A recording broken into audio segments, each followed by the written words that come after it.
এখন মায়েরা সন্তানদের স্কুলের ব্যাগ গুছাতে গুছাতে ব্যস্ত। এখন আর ঘরে ঘরে পিঠা নেই। চা তো বাঙালির রসনা বিলাসের একটা প্রধানতম মাধ্যম। এটা উৎসব করেই আমাদের বাঙালিকে ঐক্যবদ্ধ করতে হবে, পিঠা ঘরে ঘরে পৌঁছে দিতে হবে।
শেষ পরিবেশনা বিড়াল সকালে বেলা মহারাজার নাস্তা খাওয়া মাটি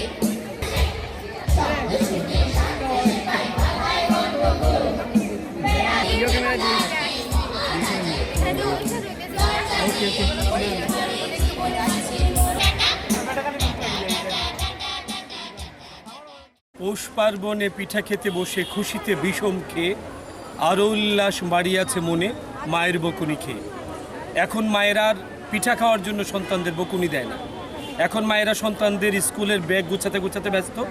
সেই জন্য রাস্তায় বানানো পিঠা বাসায় যায়। এখন আর ঘরে ঘরে পিঠা নেই। সেই জন্য বাংলার আবহমান ঐতিহ্যকে ধরে রাখতে হলে এইরকম পিঠা উৎসব করেই আমাদের বাঙালিকে ঐক্যবদ্ধ করতে হবে, পিঠা ঘরে ঘরে পৌঁছে দিতে হবে।